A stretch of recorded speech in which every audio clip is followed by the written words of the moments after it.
Welcome to Your Leadership Matters by Odgers Berndtson, a series diving into pivotal career moments and high-stakes decisions. Each episode, one of Canada's top business leaders will share personal reflections about critical moments in their career. Hello, my name is Brian Slomka, and I'm a partner with Odgers Interim and Professional Search, a service line by Odgers Berndtson Canada, and I'm thrilled to have Cindy Bush join us today. Cindy Bush is the Chief Human Resource Officer at TMX Group, Canada's premier exchange, operator, and leading global market solutions provider. Cindy is an accomplished leader with over 30 years of experience in human resources, talent strategies, and culture transformation at national and global organizations, including Forrester's Financial, OMERS, BBC, and Cineplex. This role, in addition to numerous others throughout her career, have built a strong foundation for understanding the power of cultural transformation. Cindy, welcome and thanks for joining us today. Wonderful. Thanks, Brian. I'm glad to be here. Jumping right into things, when you were hired as the Chief Human Resource Officer at TMX, you were given a mandate to transform the culture. What was the environment like when you joined, and where did you start? Yeah, so I joined, I'll take us a little back and I'll ground us in some dates. So I joined in December 2020. And in February of that year earlier, and we all remember 2020, and I'm sure we remember the months, in February of that year earlier, the CEO of TMX Group had left the company under a bit of a cloud. It was in the media, so I'm not saying anything that hasn't been known, but it was around a disrespectful culture. And that's not good. So you want to have a very respectful culture. And so I was brought in to help transform the culture. Good news is that was already underway. I mean, during the pandemic, we had to band together. People were coming together during a crisis. We needed to take care of our people. Because the CEO had left, the board was appointing a new CEO, and that new CEO took his job in August of 2020. So it was kind of already underway. It was demonstrated as a very respectful and caring culture. And then when John McKenzie was named CEO, and he was promoted from within, he had a really clear idea about what he wanted the TMX culture to be. So when I arrived, it was like walking through an open door, actually. I think, whenever I try to address issues, I think about it. I can't help but think about it from a sort of physical standpoint. So you want to sort of stop the bleeding immediately. So with a disrespectful culture, it's like, okay, well, we want to stop that if that's what's happening right now. And then we'll figure out how to make it respectful. So I think I'd been there a couple of months, and we did a pulse survey with employees. And I asked, to what degree do we have a respectful culture? And something like 86-87% said, yeah, we have a really respectful culture. I'm like, okay, well, what's going on here? If we don't have a problem with that, what's happening? And as we kind of really unpacked it, it was about a few sort of bad actors leaving the organization. And with the new CEO, who was so beloved, trusted, had worked here for a long time, people were really feeling the change. So great. So we stopped the bleeding so we could actually take the Band-Aid off and see, okay, well, what do we have? And that's when we started to say, okay, well, if it's not this, then what is it? So I do find when you're working with things like culture, which are very ambiguous and feel theoretical, but everyone knows what culture feels like to work in. We've worked in good cultures and we worked in bad cultures. We know what it feels like, but you have to name it. What's good about it? What's not good about it? So then we just started to define really what do we have and where do we need to go? So once we started working on that common language and definition, the cultural transformation work really, really took off from there. But it was about coming in and really assessing the situation quickly, making sure that the root cause was taken care of, and then you can build from that. And I think what you shared there is it really is a journey. You walk through an open door, and it sounded like an environment that was ready to change, but you were just somebody who helped enable that change. Totally. I mean, and that's part of why I chose to work with John. When you talk to leaders, and I think that so much of culture is really about the leaders, and especially the leaders at the top of the house, the CEO, they really role model what culture is like, how you treat people, how things are done around here, what they pay attention to, what they reward and comment on, what kinds of things are important to them, right away. And I know that in meeting John, he was just a really kind, wonderful, people-first person who wanted to make this an incredible place to work. And so did I. So we were on the same page right away. All we had to do was really define what that was. And as an executive, I can't sit in a corner and define culture by myself. You have to actually talk to people and listen and really understand what it is that people experience now, what they want to keep and what they'd like to change. And so being able to do that sort of ground up work and really listen to the organization was invaluable. There's no way you can design a culture sort of by yourself as an executive. It just doesn't happen. For sure. And people want to be heard in those instances to help with change, and not necessarily any breaking news that change is difficult. And, certainly when you're going through a transformation like that. So would you say that the other executives were receptive to the strategies that you're bringing forward to really help improve the culture? And if not, what were you able to do to help them get on board? Well, I think, again, executives are people too. And I think my colleagues, many of them had, I was a new joiner. Many of them had been with the organization for a long time. We were hiring, my boss's replacement at that time. So we were hiring a new CFO. So the mix of executives was changing. But the reality is we knew what it was like to work here. And there was a desire, I'd say, with this sort of change in leadership and sort of like a cycle change, like a phase change with the business, to really create an amazing culture to go along with our ambitious plans. And we didn't even really know what those were yet, actually, but we just knew we had them. We knew deep down we had big plans. So then you're like, okay, well, in order to achieve said big plans, what do you think we need to do? And it's things like break down silos, or have people feeling valued, or really showing caring and compassion, or driving performance, or whatever it is. We knew what we needed to do to create the culture.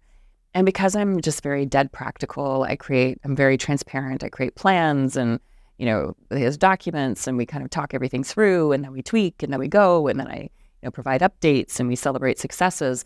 I think if they can see themselves in the journey, part of the journey, you are here on the map of the journey, people feel safe in that.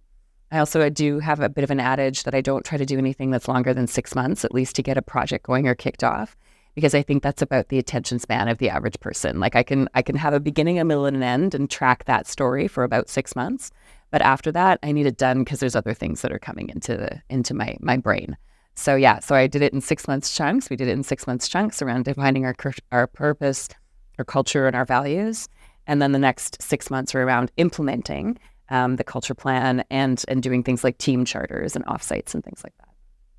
I really like that. And by looking at it in 6-month increments, it's really saying that we can drive this forward in this period of time, because if it's going to be something that's 12 to 18 months, the world is going to change in that time, especially in the time frame that we're describing here. Yeah, and I think something done is better than something perfect. And because you can always tweak the done to get to really great, but you have to have something. So you have to have that sort of, one of our values is courage. You have to have that courage to kind of just take a deep breath, put something out there, and see if it works, and then measure along the way. And we do actually measure our culture, see if it's doing what it's supposed to. Mm-hmm. And recognizing that you've been with the organization for just over 3 years now, we'll bring you a 3-part question. So how would you say that the culture over those 3 years has evolved?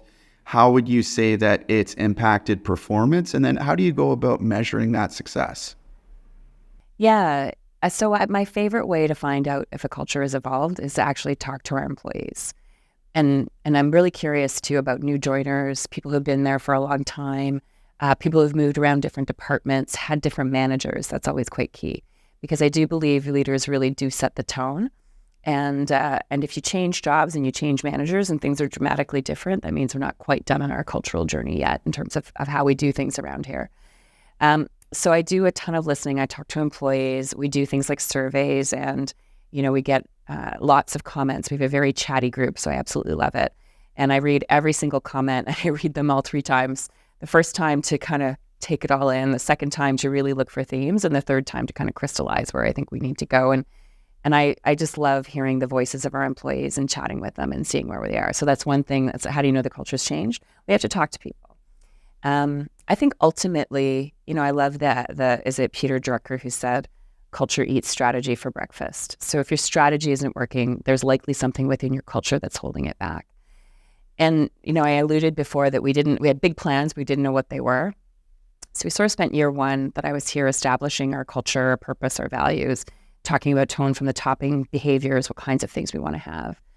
And then we really turned our mind to the strategy, and we set big ambitious goals around revenues, global expansion, organic and inorganic growth. We wanted everybody to be part of the journey, but the journey to where? So once we got really clear on the destination that we were trying to accomplish with our business strategy, now we can actually make sure that our culture is going to uplift and carry that strategy forward and actually help and not hinder.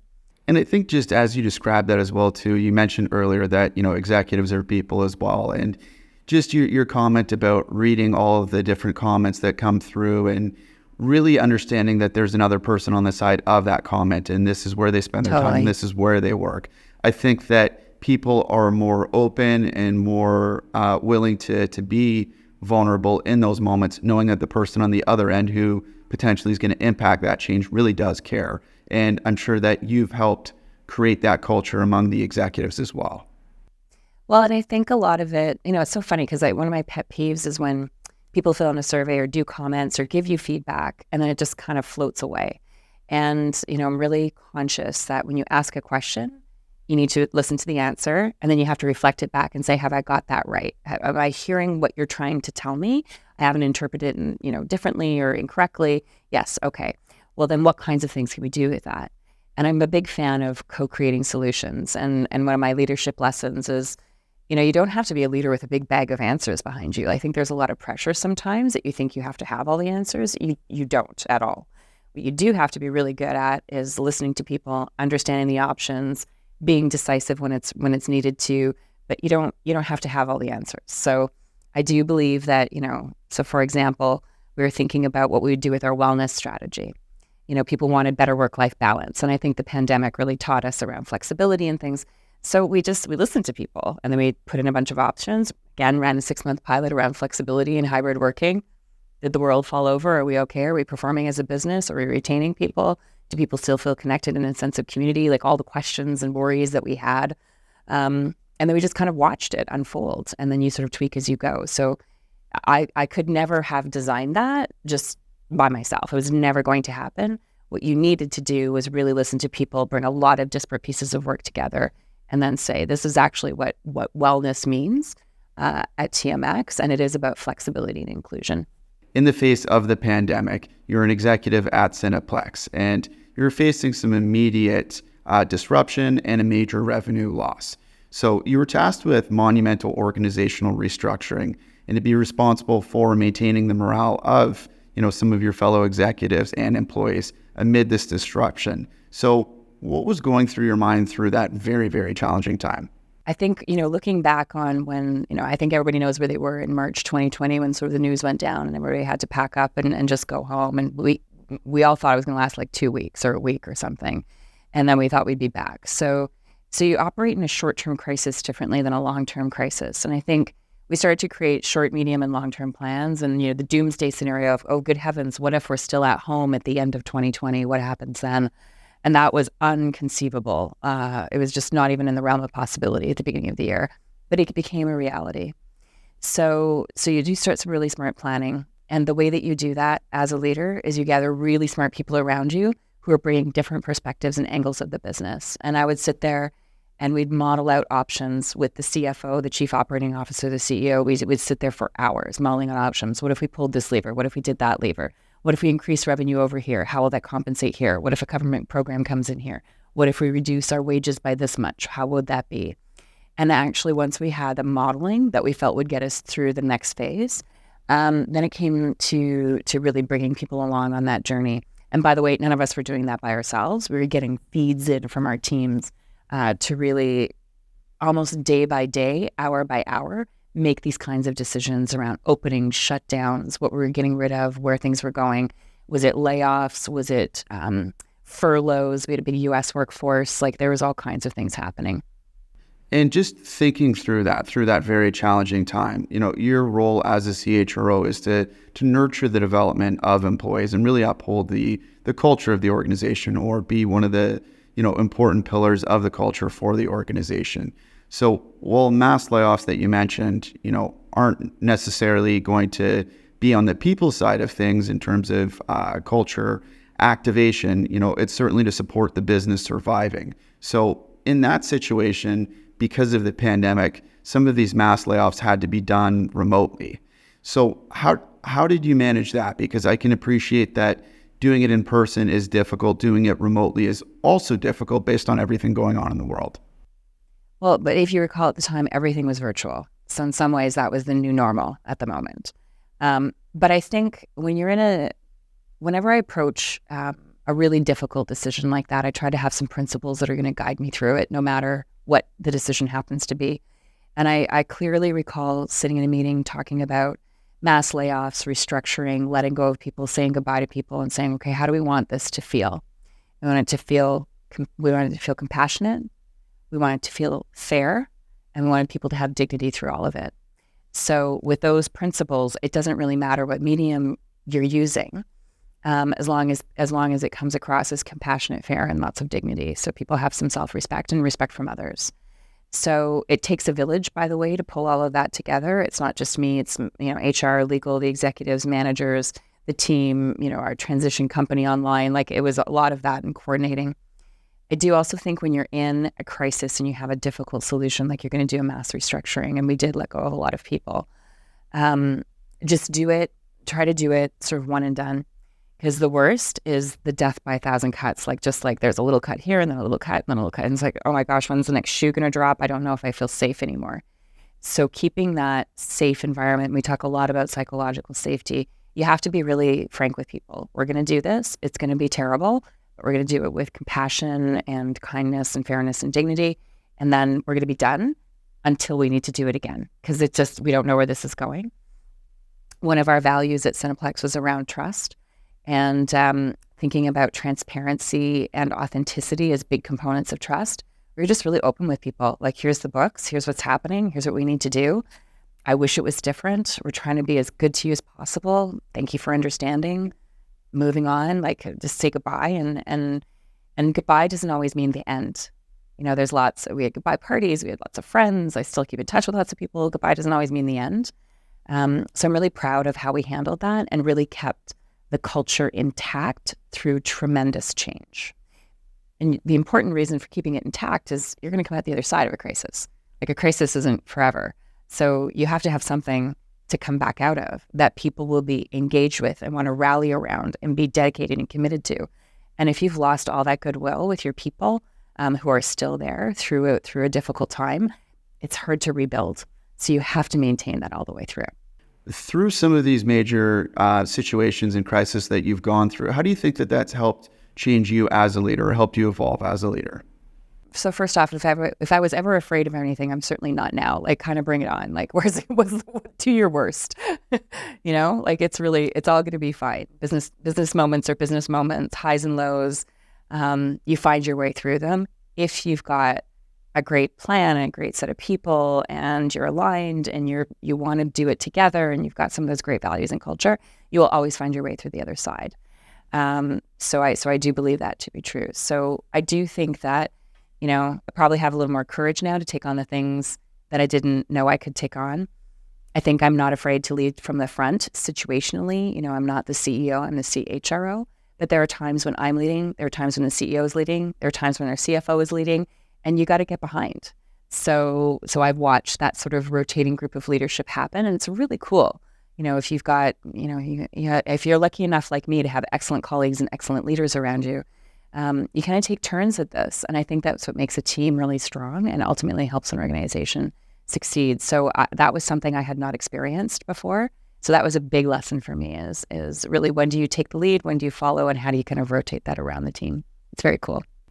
And I think you've really taken the stance of, having a positive out of what could have been a negative, and having that courage and really knowing that moving forward, you can handle tough situations, because there's been a lot of tough that's happened over the last few years. And as to your earlier point, this too shall pass. Yeah. And good things come out of those. It's not all bad, actually. Really great things come out of them. So don't dismiss them for what they are. There's always great learning and great reflection and great solutions and thoughts and people that come out of that. So for my final question today, I wanted to ask, what's the best piece of advice that you've received through your career, and who was that given by?